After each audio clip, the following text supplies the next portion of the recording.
The recording has begun. Wherever you are joining from, welcome to today's webinar from the Global Network of Women's Shelters Serving Survivors with COVID-19, sharing success stories and challenges from around the world. At this time, I will turn it over to Cindy Southworth from the National Network to End Domestic Violence located in the United States.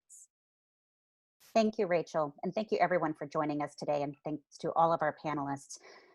As Rachel said, I'm Cindy Southworth with the U.S. National Network to End Domestic Violence, and I'm also a proud board member of the Global Network of Women's Shelters.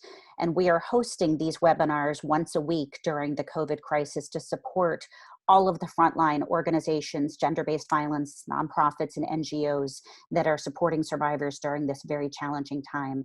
It is my honor to introduce Pat Vargas from Canada, who's also a board member and one of the founding board members of the GNWS. She has put this webinar together and reached out to panelists. So I will hand it over to her. Thank you very much. Thank you, Cindy. So I'll start by just saying thank you to everybody who's participating, and also put a call out to all the other shelters around the world that may have a different experience or may actually have their own strategies. Please let us know. We can always hold another seminar as we move forward into this COVID process. So I'll start with my presentation. When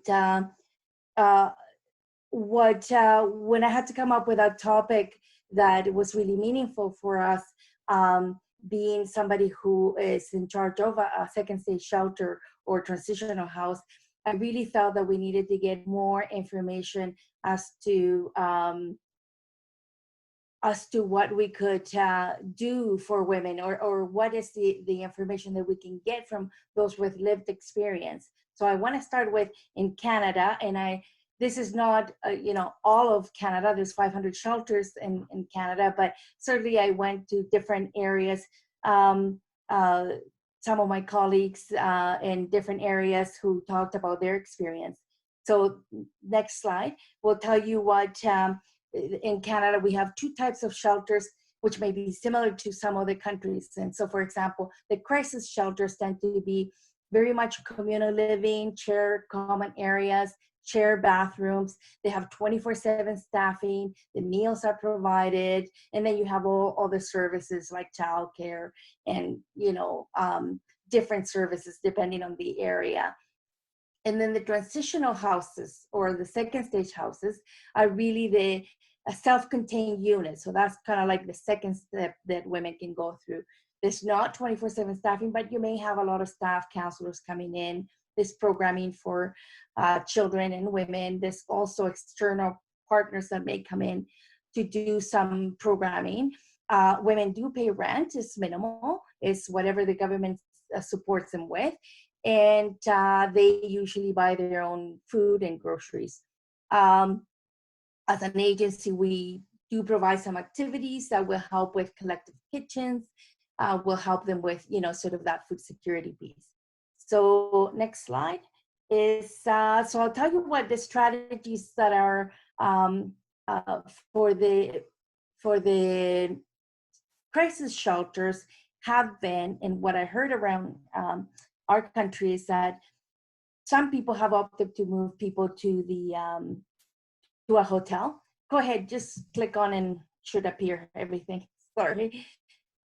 So move families to hotels, preferably obviously with cooking facilities. And can you go back a slide? Sorry, thanks.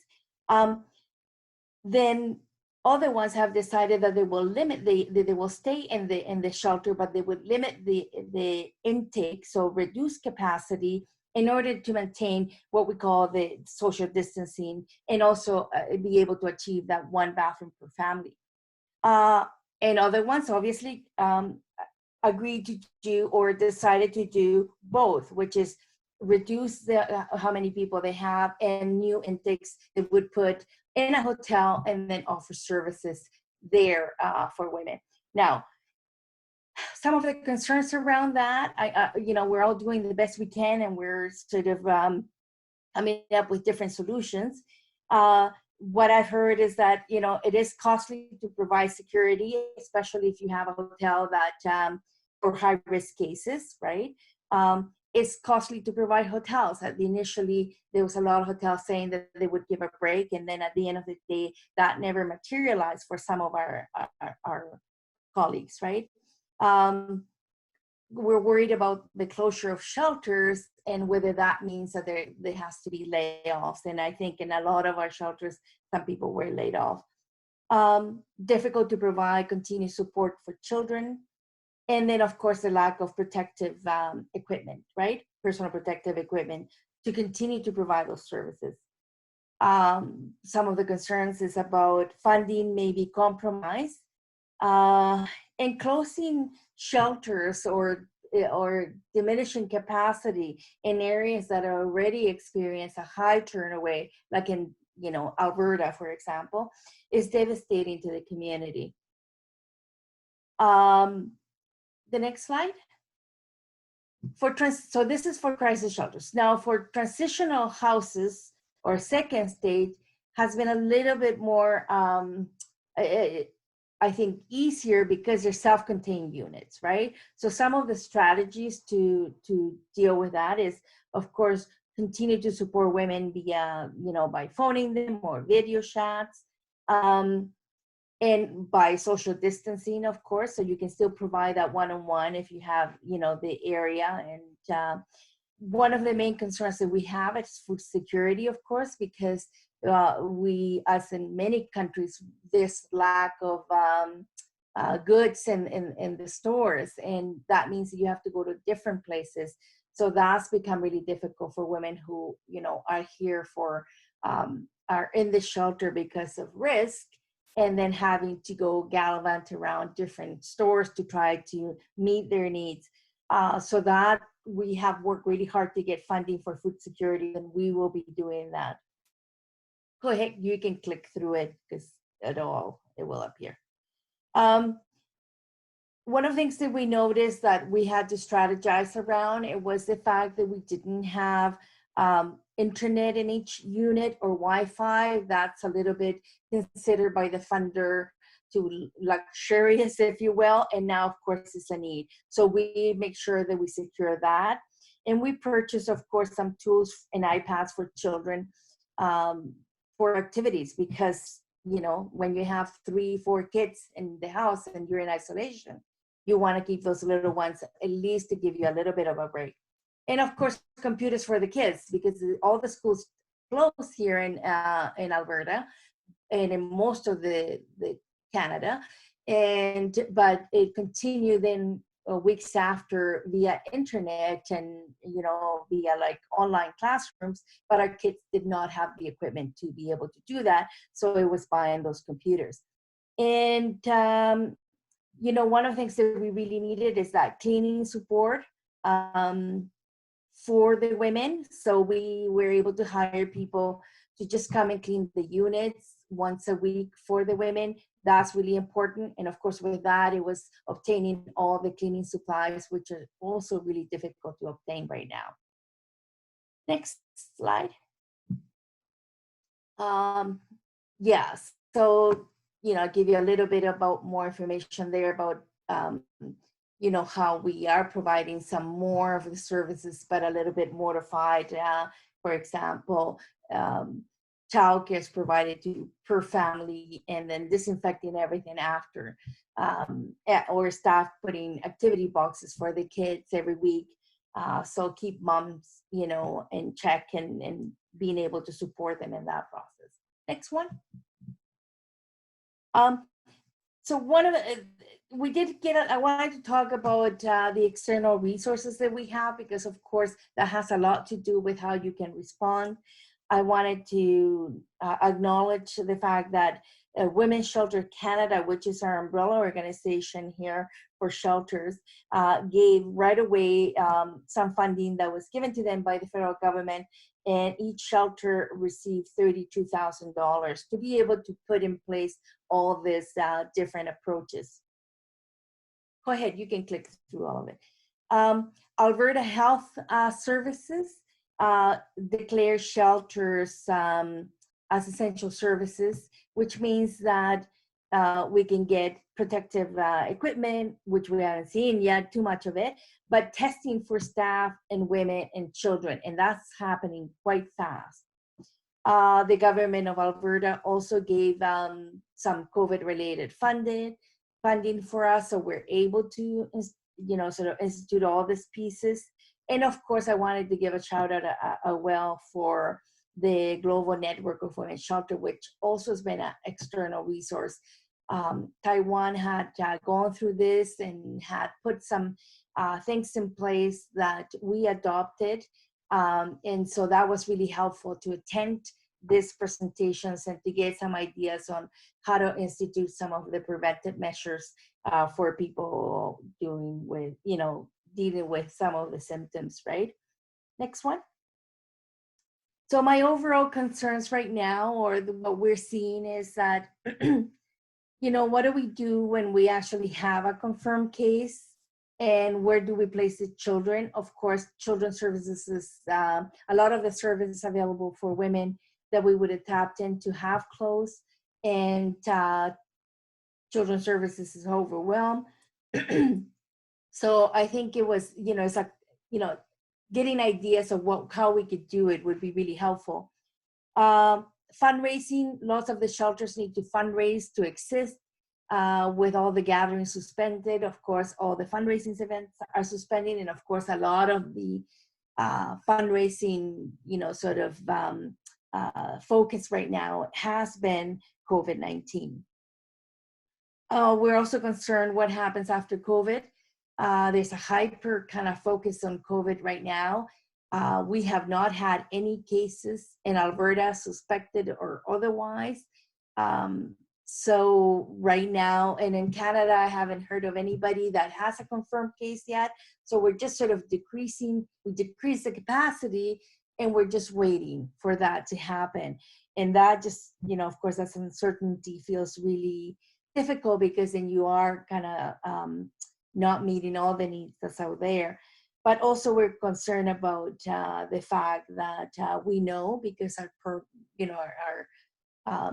colleagues around the world have said that, there will be a tsunami coming after COVID is over and all the women are coming out of isolation, restrictions are lifted, and we just need, and we are, on the other hand, with less capacity, less funding, we may have to shrink services. So we need to kind of strategize looking beyond COVID, I think. Anyway, so that's my presentation. Thank you very much. Now I'm welcome to hear from my colleagues.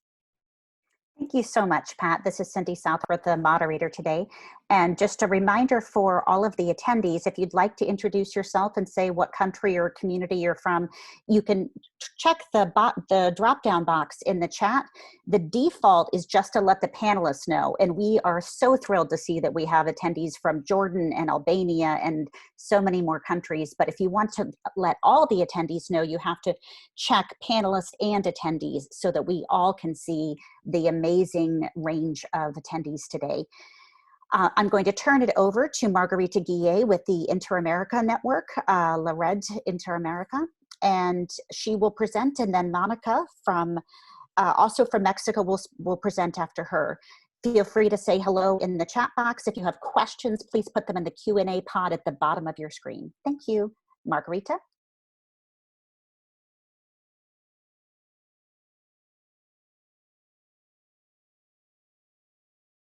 I think you're muted, Margarita. You'll need to unmute.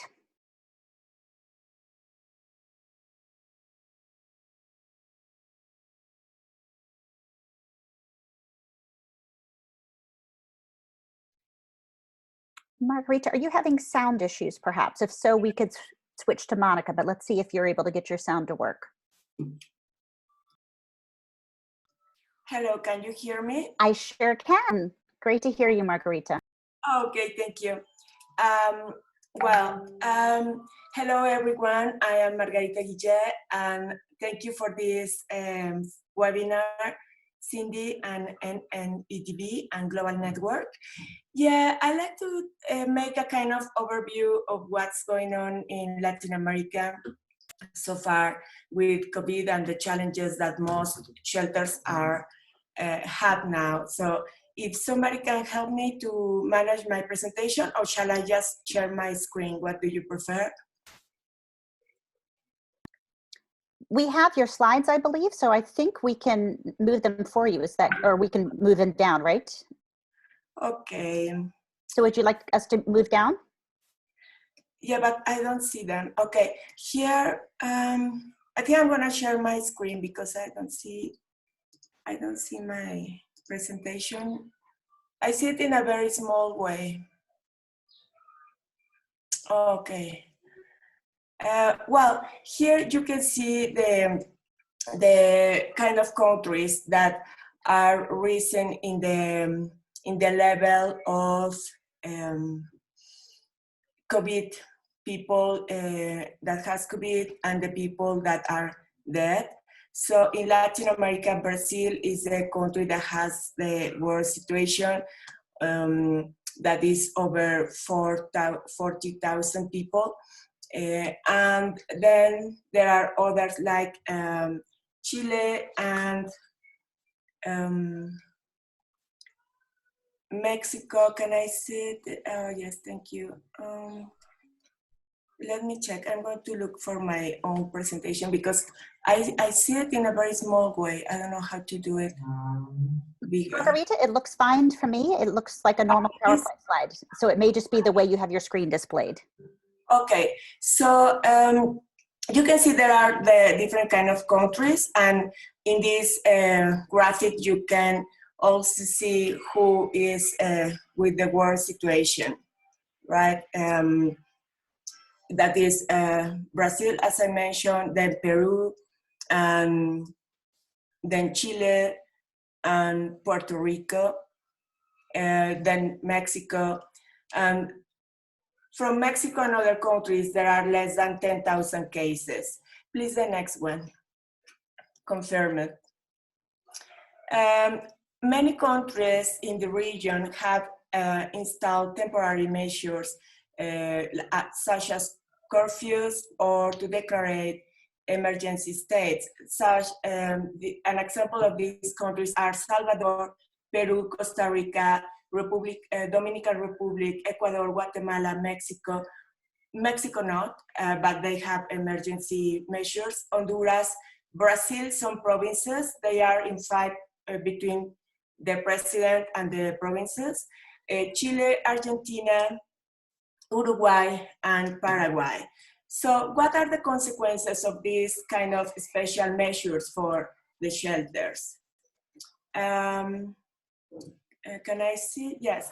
Consequences are that there is a reduction of time to move for the people that are professionals, because sometimes they cannot allow to be on the streets or to drive a car or to move because the city or the state or the nation is under lockdown, so they are penalized.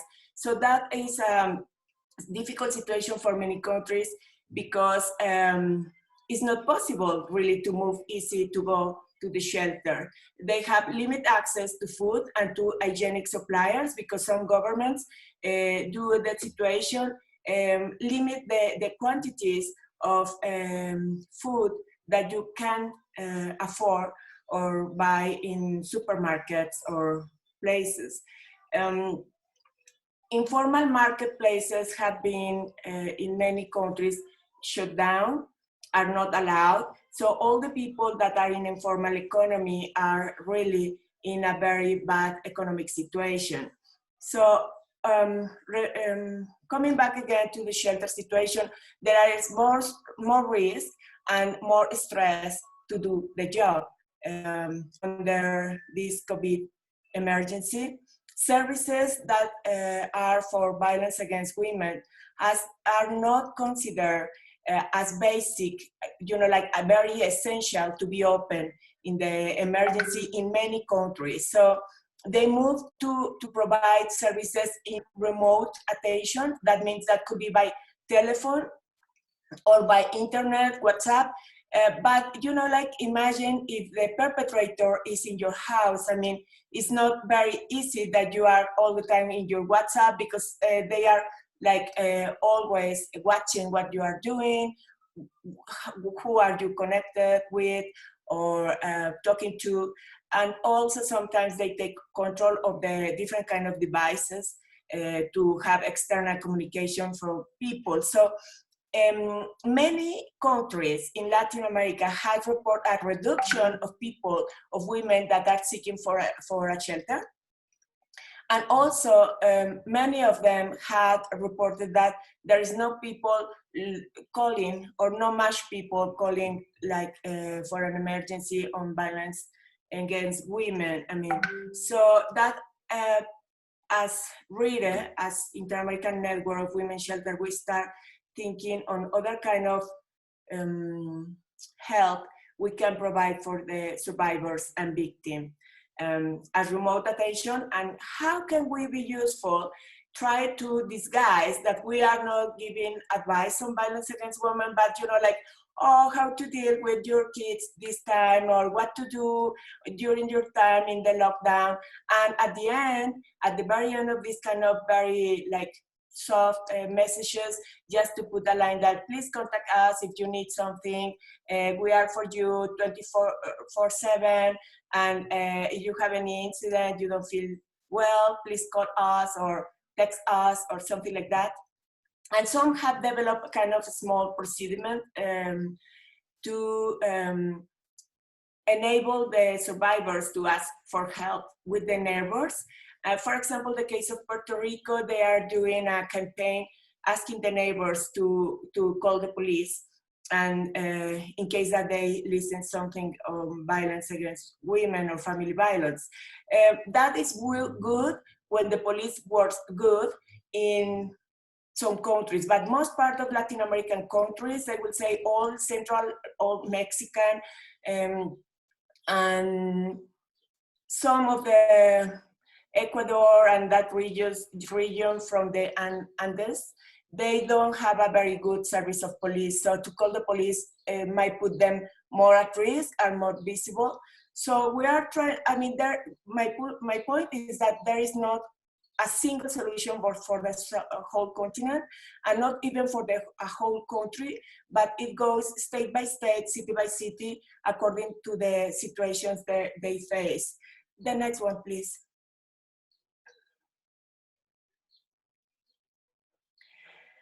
Right. At the same time, because there is an emergency, and traditionally, these countries from Latin America are not rich, so the governments are delaying the different kind of economical support for the victims and survivors, or for the shelters, trying to put them on delay or to not fulfill the former agreements they signed. So as reader, we are asking the governments to really put the money right now for the shelters on the cases and countries where there is support from the government. Not all of them have this kind of support. Most part of the countries don't have it in Latin America. And also we see the need in shelters and the people that works them of training about the procedures to attend survivors during the pandemic situation, what to do also with the team, with the emotion, as Pat said before. Also, they are losing volunteer people because they cannot move. There is also very difficult, more difficult situation than before, and some of them were in a very bad situation. Next one, please. So what are the consequences so far we see in Latin America for women?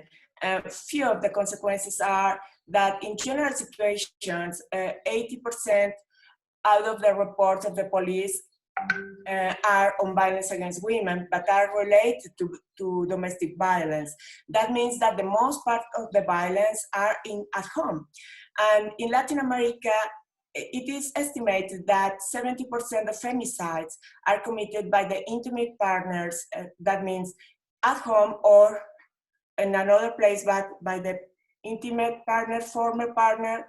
And 90% of the countries with COVID-19 had taken lockdown of families and citizens and in the shutdown of the cities. So that means that there might be lots of women that are at risk, and also at risk to be murdered, to suffer as a femicide in their house during the shutdown because the economical crisis, because the lots of situations.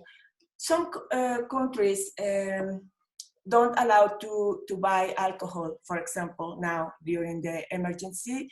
That is the case of Mexico, for example. Can we move a little bit? Yes, thank you. More. Other kind of the concerns and challenges is that in Latin America, 50% of the people are in informal economy, and many cannot stop. I mean, they cannot lock down because to lock down is that there is no food, there is no support, there is nothing to give to the kids to eat. So they live, as we say here, day by day. They go, they fish, they sell the fish, they go back. They sell stuff in informal economy. So they are now in very, very bad condition, and many of the governments are providing kind of small support for them, but it's expected that it's not enough for in any country. So, for example, just to measure another of the big consequences that we have now because of COVID is that an overwhelming work for women in the daily duties and activities, and they are trying to create economy and money during the lockdown. So it's not easy to deal with all the house works, all the kid needs. Some countries are asking the parents to be schooling the kids so they don't miss the school year. So it's an amazing amount of job, and some women are having crisis, emotional crisis, desperate because of this kind of job. For example, this graphic, we can see all the different Latin American countries. What is the percentage of women that do the not paid job at home by their own? I mean, the first one is Honduras, República Dominicana, Mexico, Guatemala, 86%, and the less, I mean, that they share a little bit more home activities is El Salvador and Brazil. But you know, this is the kind of big job that they have, because now you cannot easily buy food, because also it's not safe to buy food externally, and because of the lockdown. So it's amazing amount of home work that women are doing in Latin America. And just almost to finish, can you move to the next one, please? So what shelters in the Inter-American Network agreed to ask to the governments, to Latin American governments? So there are few points. First of all, special, sufficient, and exceptional measures to provide support, orientation to victims of violence against women during the crisis and the confinement, and money for the shelters. Allocate specific funds for basic operation in time of crisis, and consider the services as essential during the emergencies, so they can be open or working with all the different kind of regulations, but to maintain their services in another way open. For example, number 3 is to disaggregate statistics by sex and generate clear specific procedures to verify that no death by COVID-19 is covering up femicide or feminicide. I will say that, for example, in Ecuador, in Guayaquil, is a city where there was amazing situation, where the government was really overwhelmed of work. So the government did decide not to pick up the dead bodies at home. So people start to put in the dead body of COVID outside on the street because they were very scared to be to get contagious, to get the illness, and so they had to put the bodies outside. So they were very concerned because in case of a femicide, I mean, when there is a woman that was killed, you just put it on the street and say like, oh, she was coughing, she was very bad, and because it's this amazing kind of job, they just pick the bodies and put it all together and then go and incinerate them without any kind of screening if that was really COVID or was kind of a femicide or another situation. So that's why we ask this to the governments to enable to have a kind of specific protocol to really ensure that a COVID death of women or girl is a COVID and is not a sexual marks or other kind of situations that could tell us that it might be a femicide. And then consider alternatives for families that require separation to avoid domestic violence. So we are thinking in hotels, and there are some regions that are doing that. That sometimes, you know, in Latin America, there is small houses, and there are big cities that are like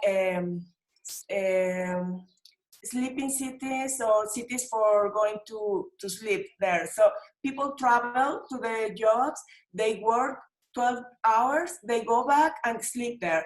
And so if there is a small house and there is a lot of families together, it doesn't matter because they don't really share the space, they just go to bed there. But now that they are locked down, I mean, to have many families, all the members there in the same small space is so difficult. So we are asking to prevent cases of violence, sexual abuse. We are asking and putting in place a kind of strategy with hotels that could really be helpful for people that need more space, that need to prevent violence, that are suffering of violence, that don't require a specialized service such as a shelter, refuge, or casa de acogida. So that refers to consider alternatives. The next one, please.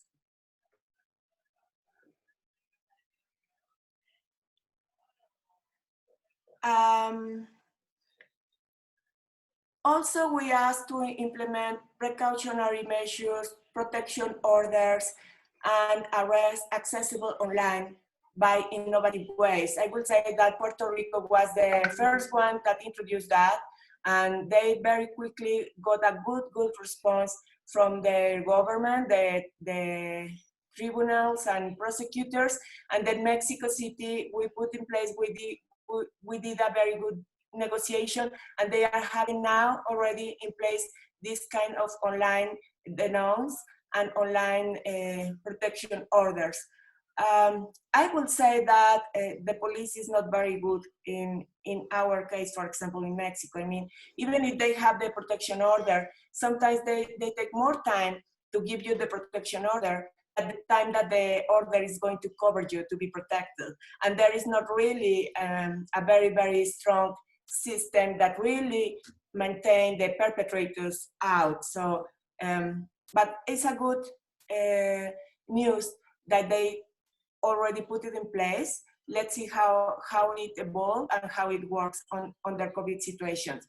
The next one we're asking to governments is to generate necessary conditions and facilities to continue shelters to work, especially in places of mobility control by the curfews and states of emergency. Because in some cases, such as Honduras, Ecuador, Panama, they are not allowed to be on the street, and sometimes they really have very good control of what are the number of your car. Your car cannot be now on the street. What are you doing? So we are asking the governments to allow the shelters to transfer families to move to their different kind of needs. To expand the offer of care, detention, and prevention of violence against women and girls, and to take into account civil society organizations and their expertise to, at the time that they are designing the pandemic care and policies, because most part of the cases, I mean, they decide what to do, how are they going to do, without any regarding of human rights or gender perspective, feminist perspective. So that are part of the challenge and the asking the petitions we have for government to clear procedures, to put clear procedures to avoid confusion. I mentioned that already. And I think I have a last one, that's it. Yeah. So basically it's what we are doing here in Inter-American Network of Women Shelters, that is part of the global network of women shelters. We did a webinar, we'll say, to share good experiences, to share innovative ways to see this situation and the pandemic. And I will say that it was very successful. People was very help with a lot of hope. And at the same time, I would say that we had different kind of spaces for the shelters leaders to complain, to talk about the bad situation, to really almost cry, you know, of what's happening, what's going on. But in this webinar,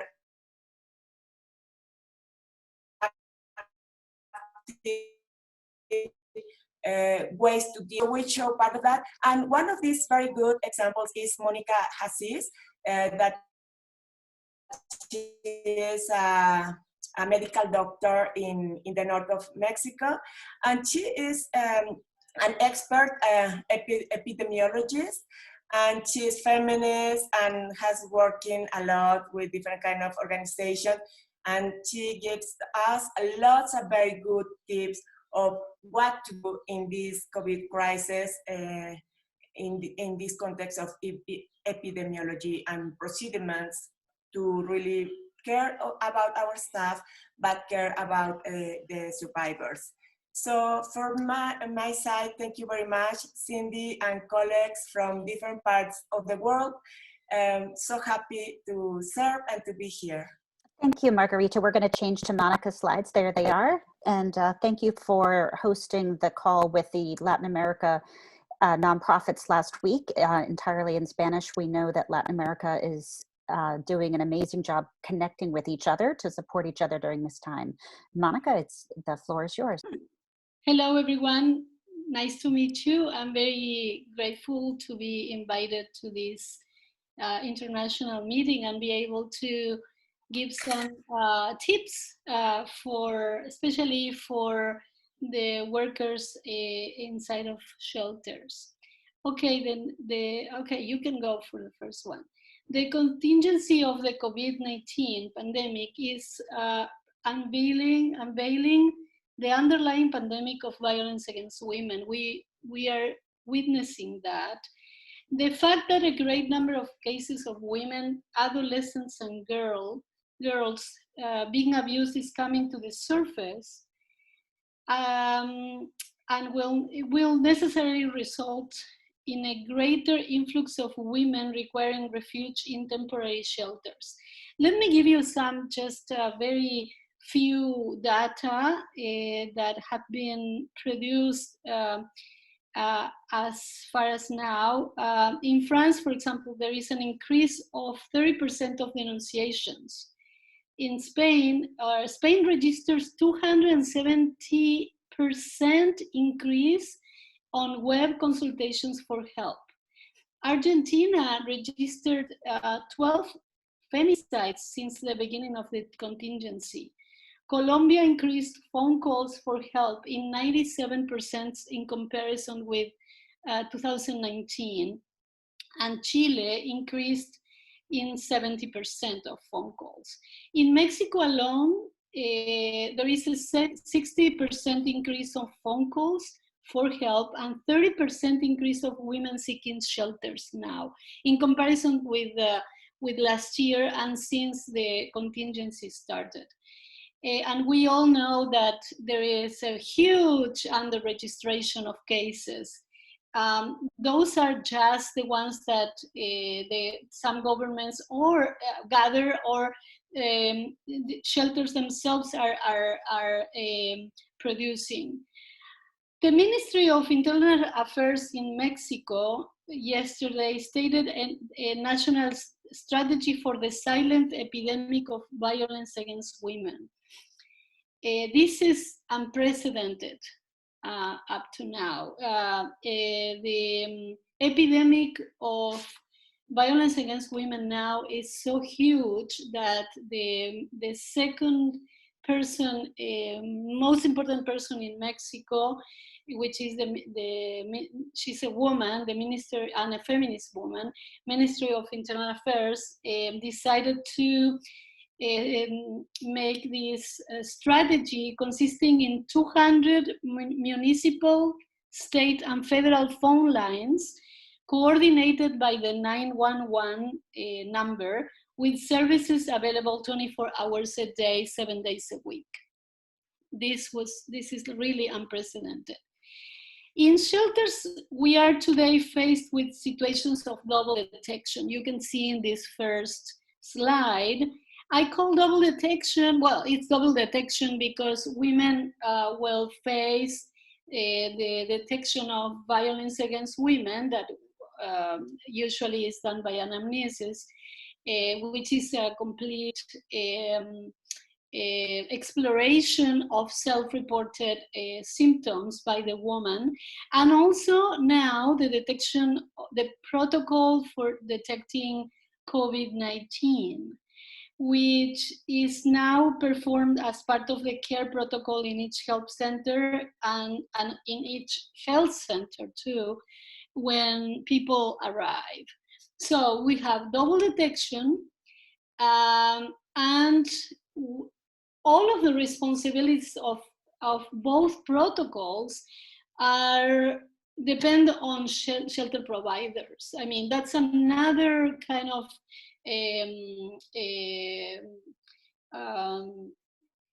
way, I mean, a bag of responsibilities, a new bag of responsibilities for the shelter providers.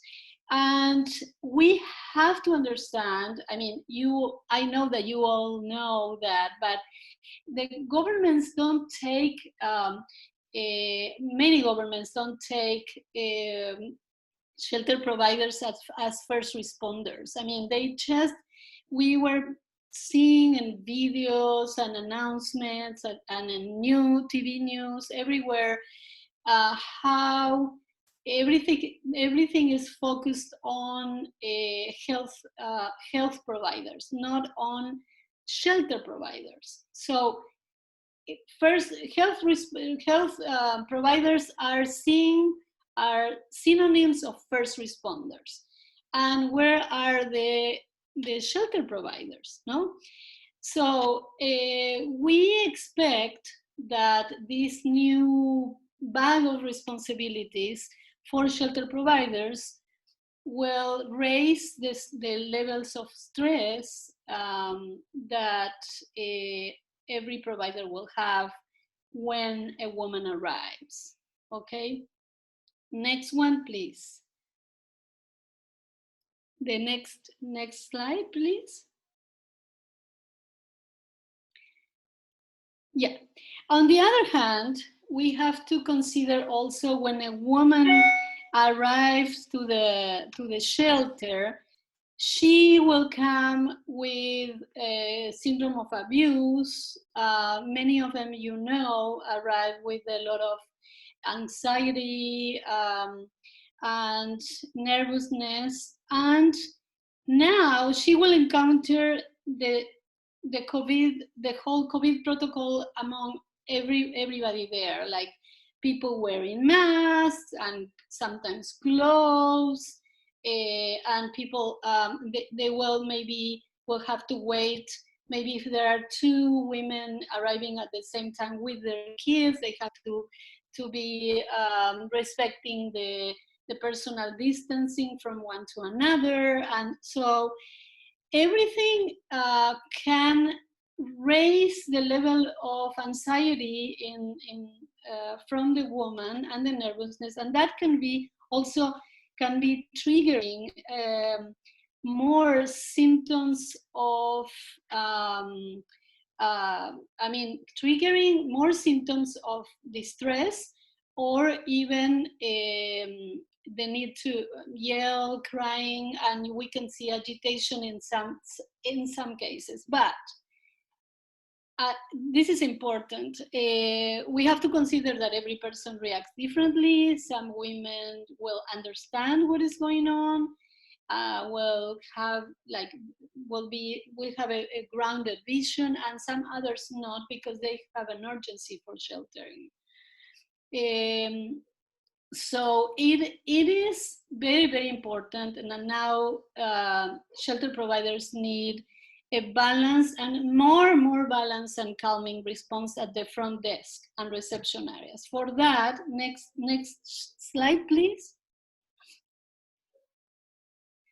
For that, I think there are many things to be considered, because we have to realize that the actual situation of COVID that is putting a burden on shelter providers, and the woman arriving with a lot of needs and a special emotional situation can trigger a lot of different reactions from in shelter providers themselves. So we have to, what I'm recommending is like a self-consciousness over personal symptoms, which I will have a table where you will see many of the things that we have to explore in ourselves. And say, if it is happening to me, that's not good. To relate with this person right away, or to receive this woman right away, or if it is not happening to me, I can do it. Okay, next slide, please. These are the symptoms that I think are symptoms, and also that could be converted into questions, personal questions. So it is happening to me or not happening to me? For example, when a woman arrives in such a state of emotional distress, asking, seeing if, or exploring if your own personal fears are raised at the moment. Or if you don't want to receive her, or you deny to receive her and prefer some other person to receive her, or you don't want to touch the surfaces she touched. Feeling that you can't respond as always, you are not open or not willing to respond to her needs and the needs of her children. Feeling that or feeling fear for your own health, or starting to have ideations of that will harm, that receiving her will harm your health or the health of your beloved ones. Change, and in the personal habits, changes in sleeping, appetite habits, having nightmares. You have maybe difficulties in concentrating for some actions at your home, or that many of your health problems are being increased. Like some women that work in shelters, they have hypertension. Maybe they have a hypertensive crisis, or they can have compulsive eating, or they have maybe they can start having depression symptoms. Feeling that someone or something is chasing you, feeling a sensation or a need to scream or cry or just explode, feeling the need of using alcohol, cigarette smoking, or if you use drugs, you need a feeling to use abuse of the drugs, or use it more frequently, or just starting with other drugs. Okay, the next one slide, please. Okay, so here are some recommendations if those situations happen. When a woman arrives to the shelter with her kids or without her kids, independently of the stage in where she is coming, if she is agitated, or if she is calm, or she is more unconscious about what is happening, for the services, I recommend to appoint one provider without her psycho-emotionality compromised, which we already saw the table. I mean, all these things should be explored. And if the psycho-emotionality is compromised, she shouldn't be receiving the woman, should be someone else, hoping that in the reception area there are more than one person, or if there is no more than one person, you don't feel psycho-emotionally balanced, then that person should call somebody else and to replace for that, to receive that case. So you have to implement a strict COVID-19 protocol. I assume that every country distributed the COVID protocols for health centers and shelters. One provider should be assigned to that without her psycho-emotionality compromised, and that should be recognized by herself and the peers. I mean, the peers should be very alert about how is my compañera or peer today. If you are emotionally compromised, it doesn't mean that you have to leave the job, but you have to do a lot of things that I will recommend in a minute. So receiving and managing that case, when you receive a woman, you have to, in this situation of double protocol, you have to over-explain the reasons for distancing among providers and users.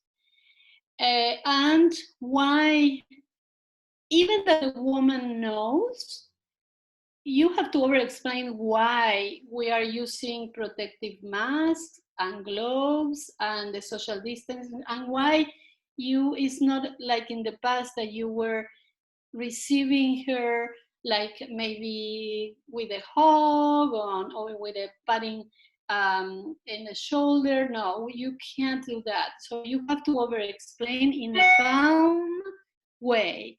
In a calm way, meaning your voice and your gestures should be really project calm. Show compassion and friendliness now more than ever. If the woman gets in a difficult mood in front of the first protocol for COVID measures. You have to be able to contain her emotions. And then after the COVID protocol, you can go ahead and do the other protocol, which is the protocol for abuse. But I would recommend that between one and the other, it should be a break, a time break, because that will allow a time for you to recover, and also for the woman to recover from one protocol to another. Okay, the next one, which is the last one. And I think it's very useful to have these recommendations for personnel, and it's for individual use, because sometimes we don't give ourselves the time to think about this. And being in a shelter during the contingency, it's a must. So when you receive or manage a case, this is excuse me, this is for the services still. I already talked about the interval between protocols. Also, now it's very, very important to promote the self-efficacy with the women, because you're giving a lot of information when you do the protocols and when you implement the protocols. So you have to express to the women users how they should be creative in having alternative ways to some of her needs. That will also will increase her capacity for to be autonomous, even in the shelter. Monica, this is Cindy. We need to have you wrap. Can you cover just your last few points? Okay, the last one. Okay, Thank the last you. one, please. The last one, please. Last slide. Oh, perfect. Yeah. So these are the previous one. Yeah. So basically, these are also, and you can share with everybody this presentation. I don't mind. I think it's going to be useful. So don't participate in reception evaluation management until your symptoms are gone. Self-examine psycho-emotional symptoms. Mindfulness or breathing techniques every hour are very important. Also, at least twice during a working shift, rest twice, go around the corner, stretching exercise, and the most important one is even if you feel that you cannot do it, don't make life decisions now, like quitting your job or changing jobs, because this is provisional, what is happening. Okay, thank you very, very so much, Monica. That was fantastic. And we will be sharing the PowerPoints when we send the recording out to all the attendees, so they will be able to see all these slides. Thank you. Okay, thank you. Next up is Fatima, who will be giving us some updates from the Middle East and North Africa region and Morocco.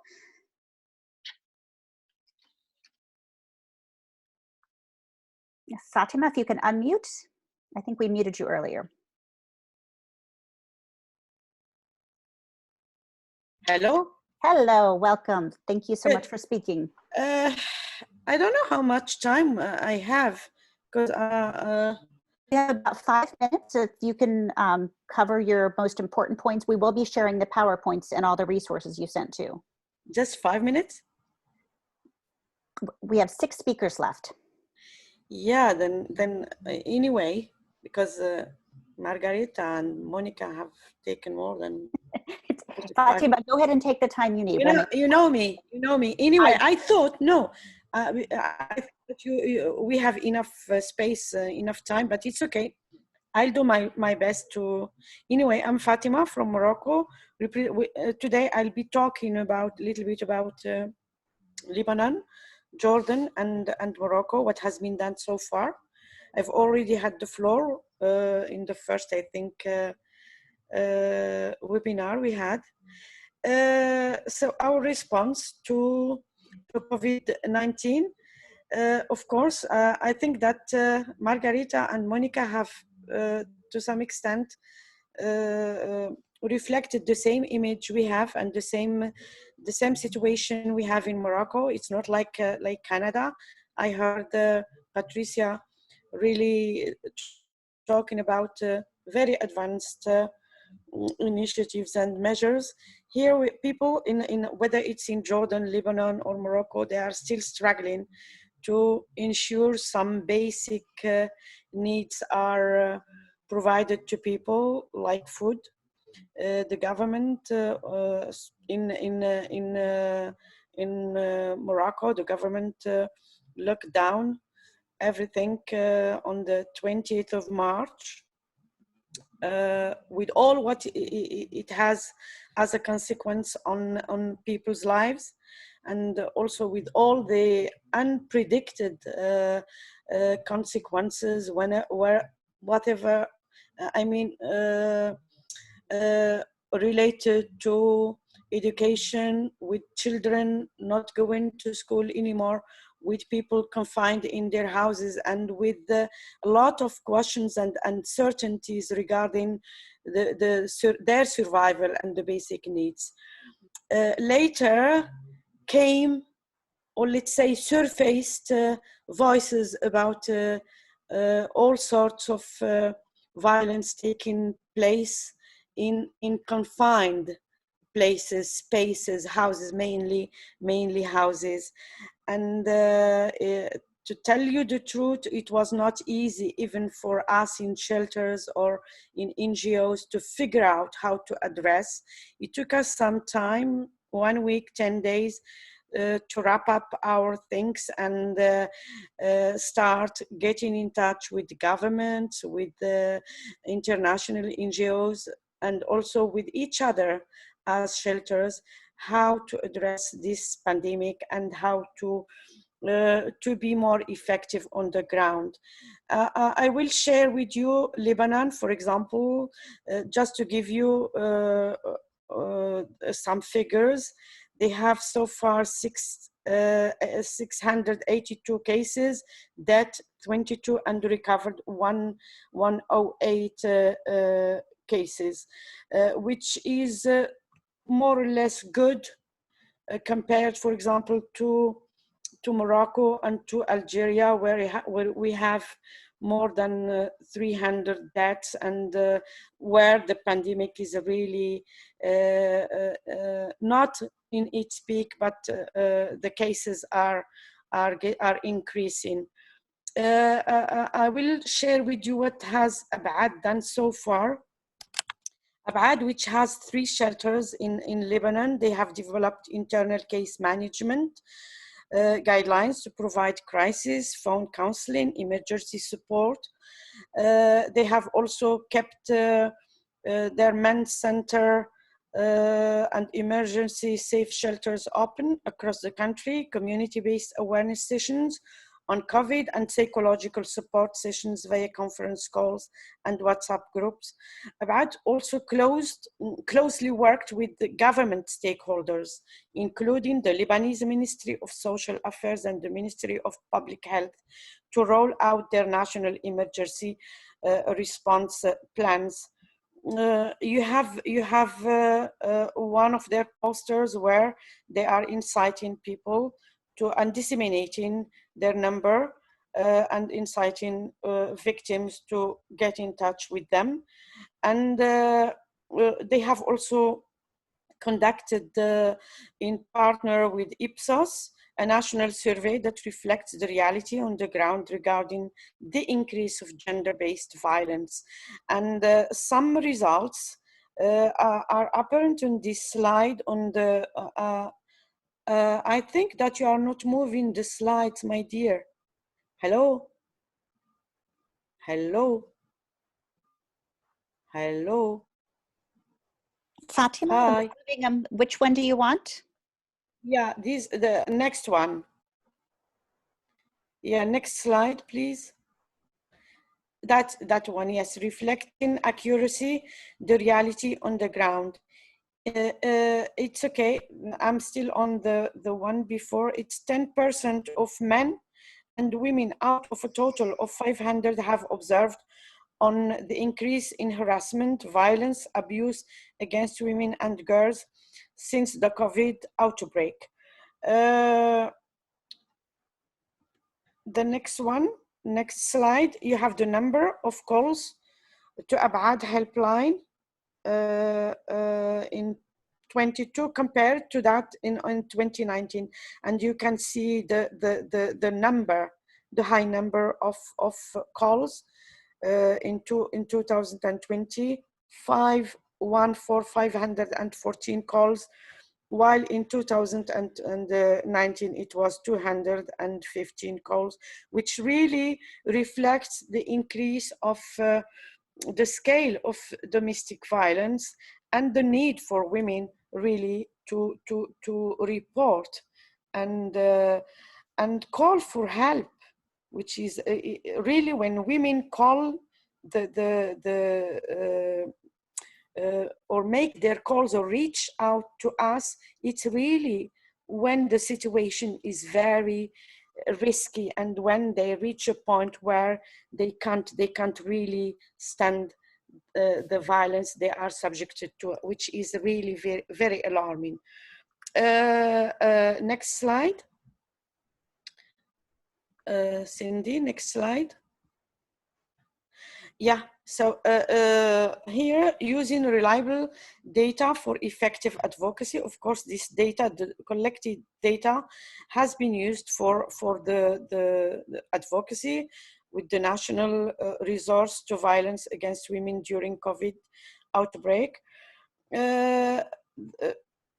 And a lot of advocacy has taken place with the cabinet, for example, to adopt alternative steps to offer life-saving services for women in Lebanon. And this also applies to Jordan and to Morocco. Next slide. And I really want to share with you this campaign. Yes, it is a very effective, really. Now it's a nationwide awareness raising campaign under the hashtag lockdown not lock up, was launched by Abad, asking Lebanese to share Abad's helpline from their balconies along with messages of solidarity. And this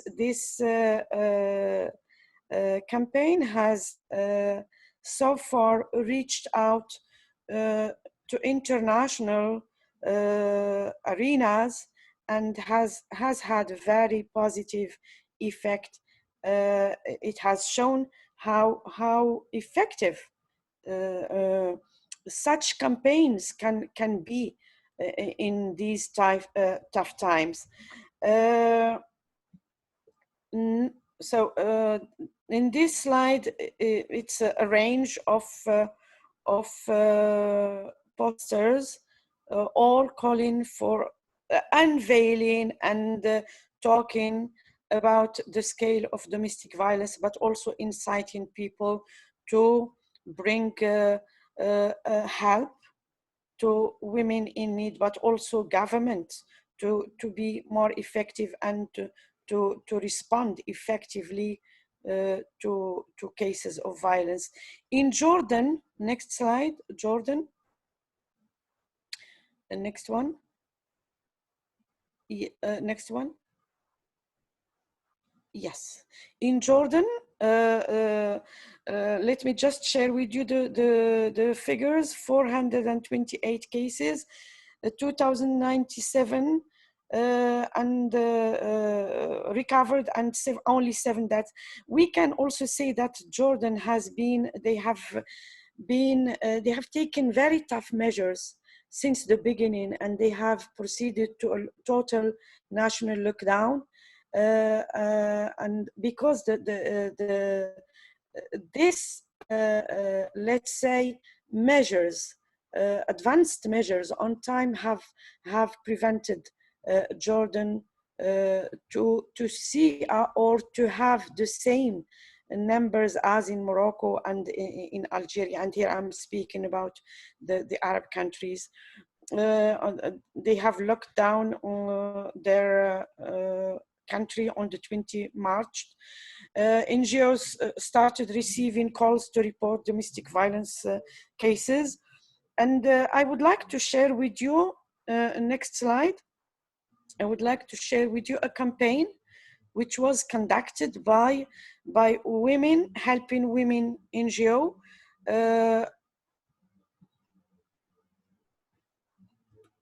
Yes, it is called We Are One at Home and Outside.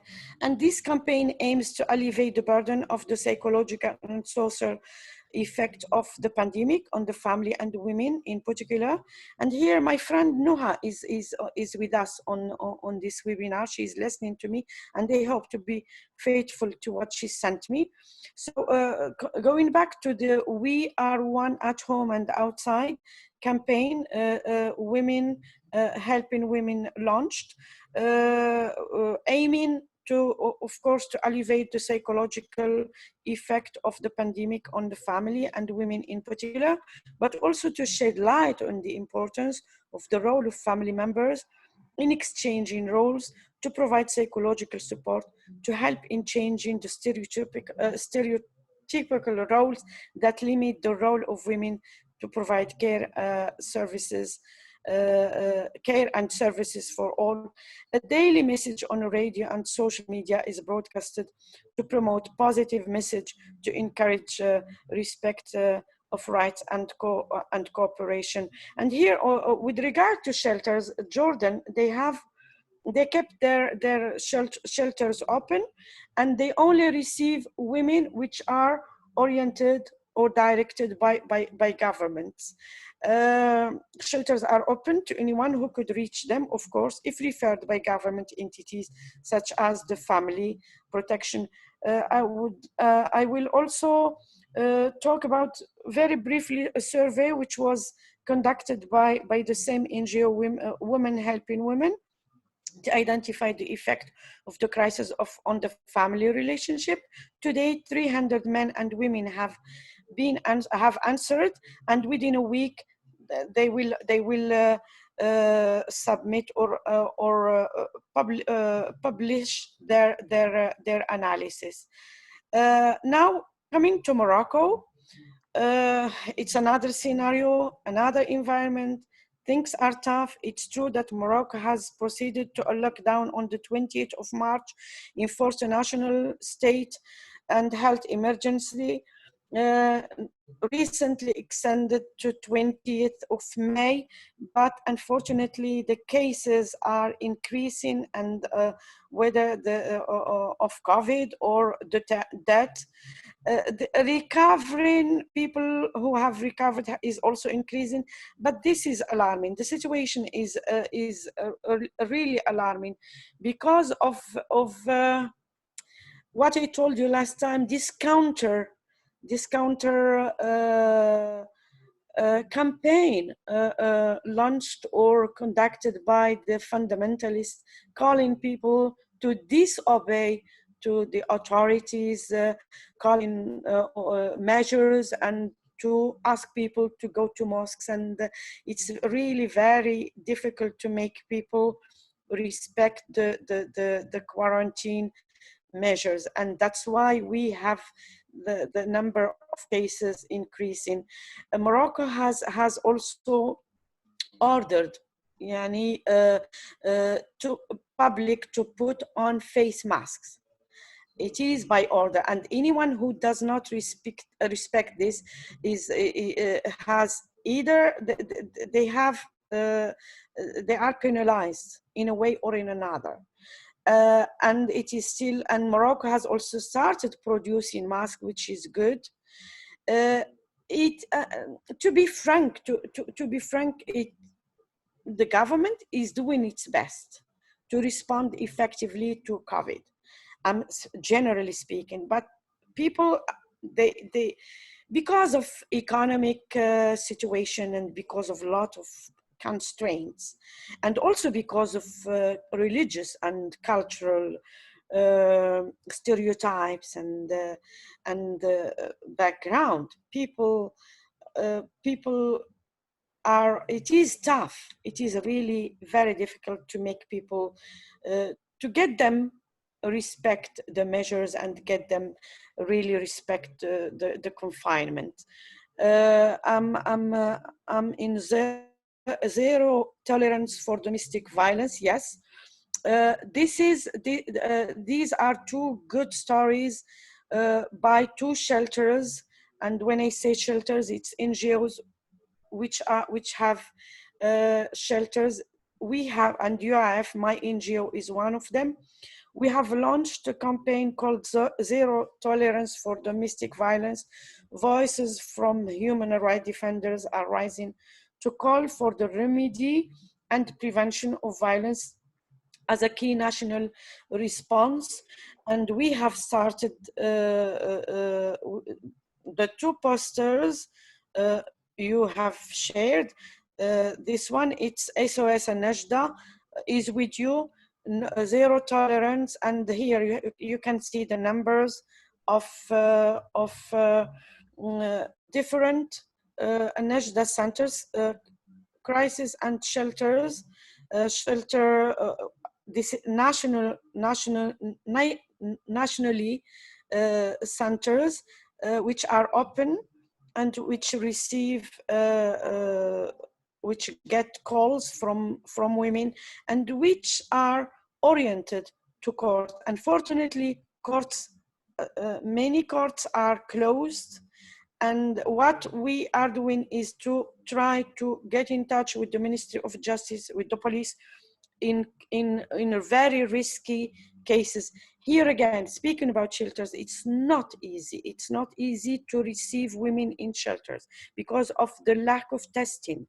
We cannot receive women unless they are tested, and that's why we want, and we are lobbying, advocating government to proceed to testing women who are in need of shelters. Shelters are also left behind, and this is a reality. We cannot compare ourselves to Canada. We are left behind when it comes to basic needs, and we are doing our best as NGOs to provide the necessary needs to women, because our shelters, they don't get any pensions or whatever. Women don't get any security or, let's say, social aid from the government, and shelters as well. Those are run by NGOs. They have their own, they survive, and they try to survive with their own means, and not really we don't rely on government. And that's why it's very important. And this is the tsunami. We are expecting a tsunami after the lockdown is alleviated. We are expecting that women invade our centers and our shelters, and here we are trying to join our effort as civil society with the Ministry of Women Affairs and with all the stakeholders to see how we can all address the impact and the consequences of the pandemic. So I don't know if I have said much, but this is because of time constraints. I will stop here. Cindy? Thank you so much, Fatima, for sharing information from several countries in the MENA region. Next up, we have speakers from Denmark who will give brief remarks. And then we have, after that, Israel, South Africa, and Sweden. So go ahead and start. Yes, thank you. I'll try to be as brief as possible. My name is Lisbeth Jessen, and I'm the CEO of Danner. Danner is a Danish organization that runs a shelter, as well as being an international and national NGO working with gender-based violence, women's rights, and equality. I'll give you a brief presentation on the Danish response to COVID-19 and the measures we have taken at Danner. The same measures are taken by many of the Danish shelters. We have cooperated closely during this period, both with the national shelter organization called LOC in Denmark and with many of the shelters. I think one of the most important things during this crisis is cooperation. In Denmark, next slide. In Denmark, the restrictions of March this year were quite intrusive. Shopping malls, hairdressers, dentists, physiotherapists, and so on were all closed down.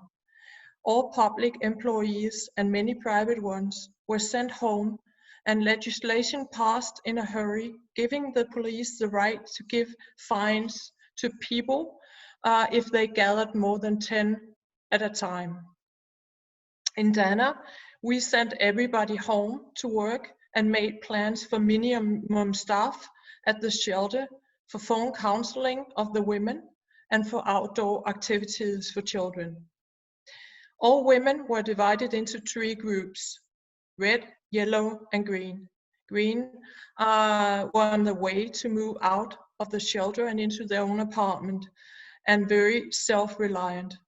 Yellow, we would offer phone counseling, and finally red were the women and children who were very vulnerable, both due to their situation and to the crisis.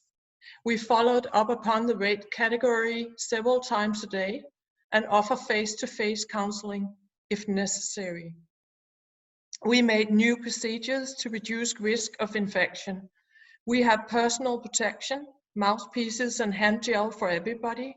We made new procedures when a woman comes to the door so that we could receive her, but not invite her inside the main house before we know the risk of infection.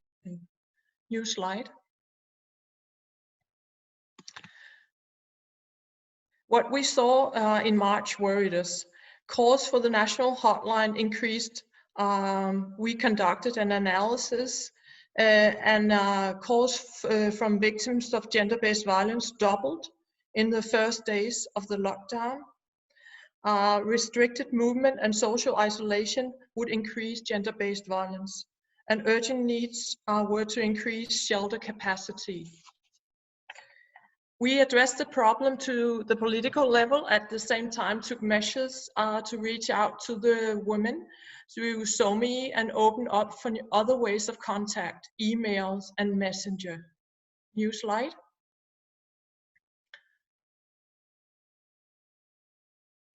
There was a need for national help. We reached out to the Ministry of Social Affairs and they listened, and they granted a national emergency funding for more shelter capacity throughout Denmark. Funding of total of additional 55 shelter spaces, an increase in national capacity of approximately 10%. Denmark, remember, is a small country. 25 of these shelter spaces are now run by Danner in cooperation with 2 of the other Copenhagen-based shelters and a hotel. 25 hotel apartments are made available for us, and we only pay for the rooms used and a very low rate. New slide. Emergency space were established. 25 rooms were made available. We have worked together with 2 other shelters to establish the emergency shelter. We have had great help from the manager of the hotel and a security company who have made sure that there was high security. Cameras, but also guards at night, and to separate the shelter from the rest of the hotel was one of many important solutions. 3 shelters in Copenhagen have put in the resources, and so that the shelter has both social workers, a psychologist and pedagogues to activate and help the children. Donation from a foundation made us able to give iPads to all the children coming to the shelter. The services we offer at the emergency shelter are room for large families, high security and surveillance at night, a place of stabilization 1 month or more until room is available at one of the other shelters. Since it is fully furnished apartments, women and children can be in quarantine at the shelter. We will do their shopping and have them and give them counseling by phone. We haven't had any with symptoms of COVID-19 yet, but we're ready to take them in as soon as the situation occurs. We have just started the shelter last week, and it's a new way of working for us. But we think it's a very good way to accommodate women so that they don't meet a closed door when they break away from violence. And as said from many of you here today, we expect a tsunami as soon as the lockdown, as the society starts opening again. So we know that we need room, extra room, and now we have that in the emergency shelter. So that's just one way we have made a solution in Denmark. This concludes my presentation. I know the time is short, so I'll end my presentation here, and thank you for listening. And I hope you're all safe out there, and you stay well. And I'll give the word to Mette Marie Yde, also from Denmark, for some regional update. Perfect. Thank you, Lisbeth. Mette? Yes, good afternoon from Copenhagen. I'll be super quick, time is fine. So we have just in Denmark, as Lisbeth was saying, the lockdown started on the 14th of March. And just this past week, schools are starting to reopen and daycare is starting to reopen. We haven't been as severely hit as many other European countries. We have about 7,000 confirmed cases, about 350 deaths, but they have managed to, as they say, flatten the curve. So they expect it has peaked already. So we are slowly opening up, and we are now still waiting to see. There's some tendencies we can see now. Maybe there's a slight increase in women contacting either our shelter, one of the other shelters, national hotline, but it's still early days. But as Lisbeth said, we actually now have additional capacity to accommodate them if this increase is going to happen within the next few weeks. I think what has been, of course, Denmark is a small country, and what was really helpful was we've had a minister of social affairs who was very engaged in violence against women already. There had been quite a bit of funds allocated for the 2020 budget, and what they did was they reallocated some of the funds they had earmarked for regular shelter space to create these emergency shelter spaces. And so in terms of reaching out, we have experienced the same issues as everybody else, an initial increase in contact, but then a decrease, expecting that it's difficult for women to reach out, and also those who are normally sort of in supporting women in reaching out, there's less social contact, of course, with the lockdown. So those who are bridging the need of the women to the shelters are not there. So we have tried both through media or regular media and social media to reach out, and it's been very useful that the minister has also been so engaged in this. Yes, I think I'll leave it at that. Denmark is reopening, and we'll see what the effects are in terms of more women being able to actually reach out and get support. Thank you so much for the update from Denmark. This is Cindy Southworth from the United States of America and a board member of the Global Network of Women's Shelters. And I just want to briefly show one slide about our global helpline initiative. And we will send you more information about this in the follow-up email that you all receive tomorrow or Friday.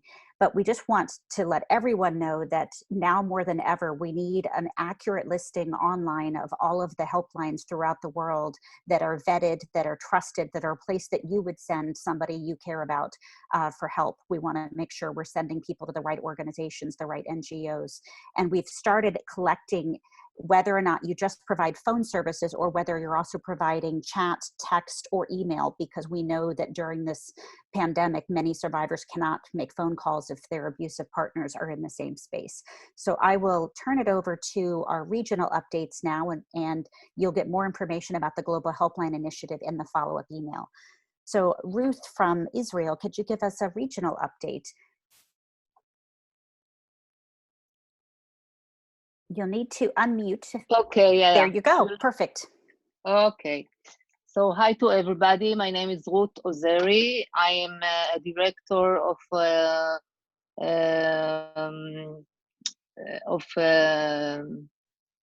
in Namat of violence in the family.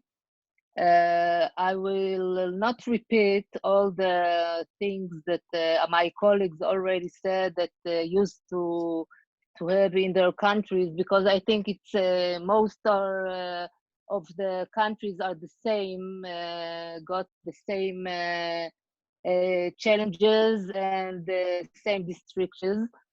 So I'll start a little bit about Israel. The state of Israel, like the entire world, is affecting the coronavirus epidemic.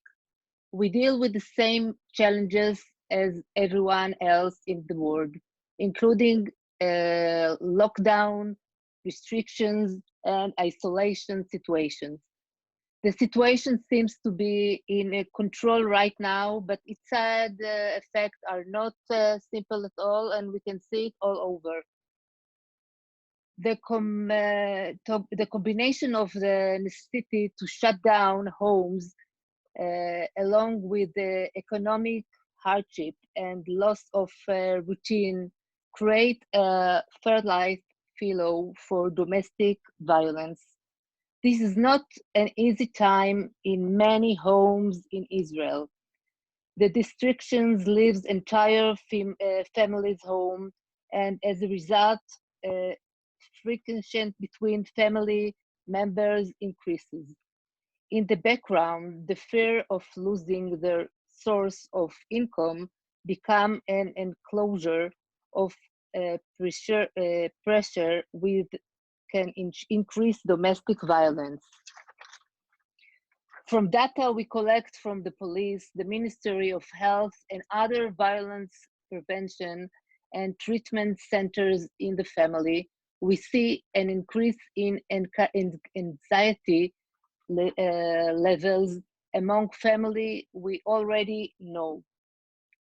For now, there is no dramatic increase in new cases of domestic violence, but we know that in time it will change. It's not happening yet, but it's ready. We are all trying to be ready for it. The home can be placed with a good atmosphere where the family spends quality time together, but also place that can intensify conflict and bring stress to higher levels. We're constantly assisting events that may develop because of the situation. The health department published the instructor guide, all the ways to get through the closure. The domestic violence prevention and treatment centers operating in the local authorities and the and the call centers are defined as essential workplace and are full operator even in the lockdown. During a domestic violence incident, you can contact the police hotline or the social welfare hotline where trained social workers sit. In Amat, we open hotline calls. It is important to us to serve as an address for inquire of all the family members on the subject. We find out that even not just the women find themselves in a big stress or afraid, and also the men, their husbands are in a big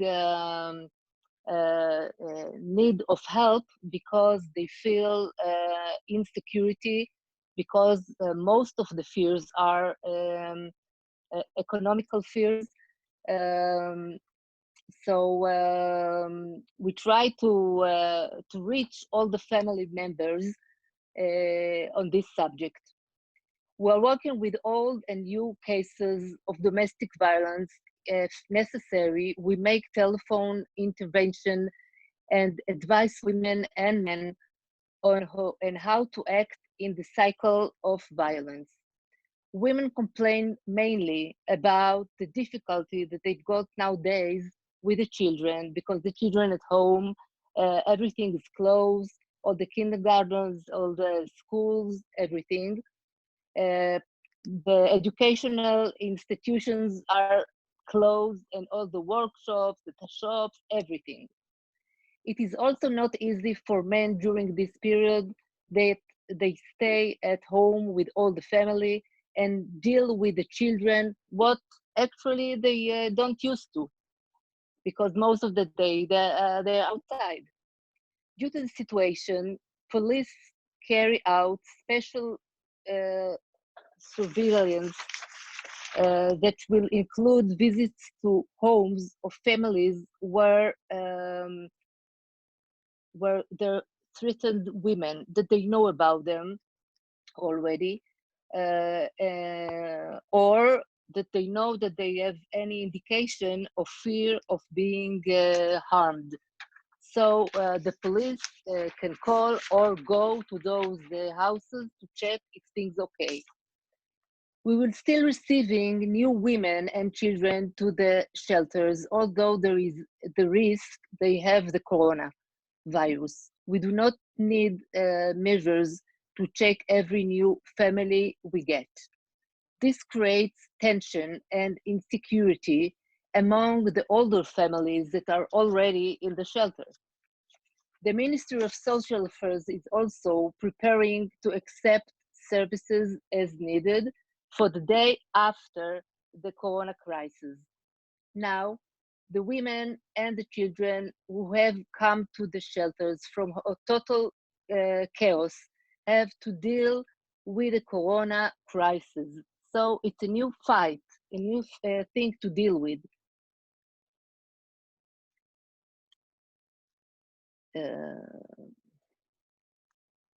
Sorry. Now the women and the children have to come to the shelters from total chaos, I said so, while the normal situation for women whose level of dangers may have decreased, those that are already in the shelter and supposed to live, may get out of the shelter from time to time. The new guidelines minimize access. So they cannot go out now and start a new life because first they did not have work, they do not have school or kindergarten for the children, and it's very difficult to handle this way. The Ministry of Social Welfare said that more shelters were being set up in order to prevent a situation where shelters would be forced to reject women. We are not ready for the tsunami. Part of you also use the word tsunami that is about to arrive. This is an extreme situation that we have not seen. We identify normative families who now first approached violence and aggravate situation in families that have already been in the circle of violence. Thank you so much, Ruth. I think, are you wrapping up? Yeah, I just want to say last sentence. I hope that we recover this crazy situation soon as possible for reducing the already big pressure on families that suffering for domestic violence for all of us. Thank you, Ruth. That's very powerful. Any of the attendees, if you would like to share an update from your community, you can put it in the chat box so that we can all see, but please make sure you note it for panelists and all attendees. We'd love to hear what's happening in your communities. Next, we'll be hearing from Joy Lang from South Africa. If you'd like to share your video, that's fine. If not, we will put up our presenter slide. Ah, there's Joy. Fantastic. It's great to see you. Joy. Hi everyone, Joy from South Africa, and I'm a member of the National Shelter Movement. And so we are in day 27 of our lockdown, which started on the 27th of March. And within the first week, our gender-based violence call center received 2,300 calls, and that call center is run by our Department of Social Development. So we've been asking for a breakdown because we haven't seen women coming into the shelter as such. And so what we've been saying or thinking, because our lockdown has such strong measures, that only essential foods could be bought, and non-essential things like alcohol, the alcohol ban, I think has also had a positive contributing factor to the fact that we haven't seen that much of an increase in violence against women and children in our province, although it did increase in other provinces. So as I mentioned in 2 weeks ago when I also gave an update. In our province, we decided with the assistance and partnership with our provincial government to have a stage 1 shelters and stage 2 shelters. And so the stage 1 shelters, and there were 4, they were placed, we selected them geographically so that there could be a spread, an even spread across the province. And they primarily took in women and children first, did the testing and under quarantine for 14 to 21 days, and then they would then be sent out to the stage 2 shelters. And this process has been working well because the stage 1 shelters has really been set up with the various government departments, like our Department of Health as well, in terms of PPE, the screening and the testing, and all the health protocols that needed to go with that. And so in addition to that, what we've seen through the phase 2 also of being in our lockdown is that my colleague who serves on the Gender-Based Violence and Femicide Interim Steering Committee, Dr. Zubaida Dango, she has been working with the steering committee, and that steering committee is housed within the Office of the Presidency. And we've assisted them with a safety plan. And this has been shared widely over social media. In actual fact, she was on our morning, national morning TV station this morning, the breakfast show. And then we've also, the GBVF, the Gender-Based Violence and Femicide Steering Committee, put together an emergency pathway for victims of gender-based violence or femicide during the COVID period. So that would mean whether the victim has been raped or a victim of human trafficking or suspecting femicide or gender-based violence. So that emergency pathway has also been shared quite widely. And then, interestingly, the GBVF committee also approached the network to assist them with setting up interim shelters, and also expecting of the influx that's potentially going to happen in further down the line. And so they've secured 2 buildings, and we are assisting them with minimum standards for shelters, and they've also secured some guest houses or hotels just as an interim measure. Then the one big thing that has surfaced is food insecurity in our country, and this has really been a huge challenge, also because of the economic distress that families find themselves in. And so yesterday, in actual fact, last night, we had a presidential address where our president has actually launched a 6-month COVID-19 grant. And that's really for social relief and economic support of families as well. And so the key focus will be on child support grants, an increase in that, and an increase for the elderly and the disabled as well as the unemployed, because there's going to be, or there's already a lot of job losses because of COVID. And so in the interim for the lockdown period, there was also assistance for families in terms of food relief parcels. But that in certain places it worked well, and in certain places in the country it didn't work well. And so the measure of the 6-month COVID-19 grant is something that has really been well received last night or today. The other thing that I also just wanted to add in terms of shelters, we check in with one another on a chat group and via technology on a daily basis in terms of admissions or exits and challenges that people are finding. We haven't had a case within the shelter as yet. And what we've also done is we've upped the measures in terms of just looking at health for not just the women and the children that we serve in shelters, but also our staff. And so, for example, things like shelters have been taking the staff getting flu vaccines and things like that, just as another level of precautionary measure. We are looking forward to, there's another address by our president on Thursday, and we are hoping that this will be a more detailed effect in terms of what they're going to be doing when it comes to the economy and slowly introducing businesses to operate again.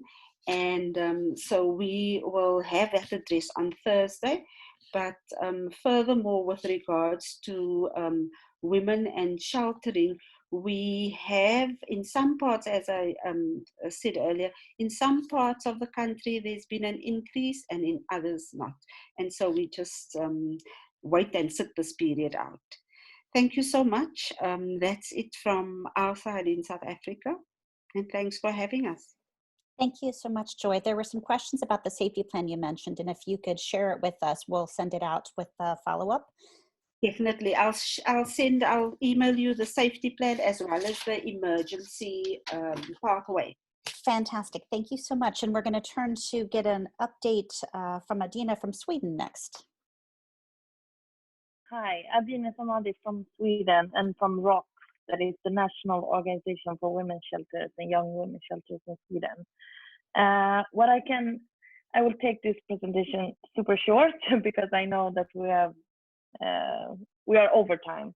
But what I can report from Sweden is that our phones and the connections from the women from outside have decreased a lot, like close to zero contact from women.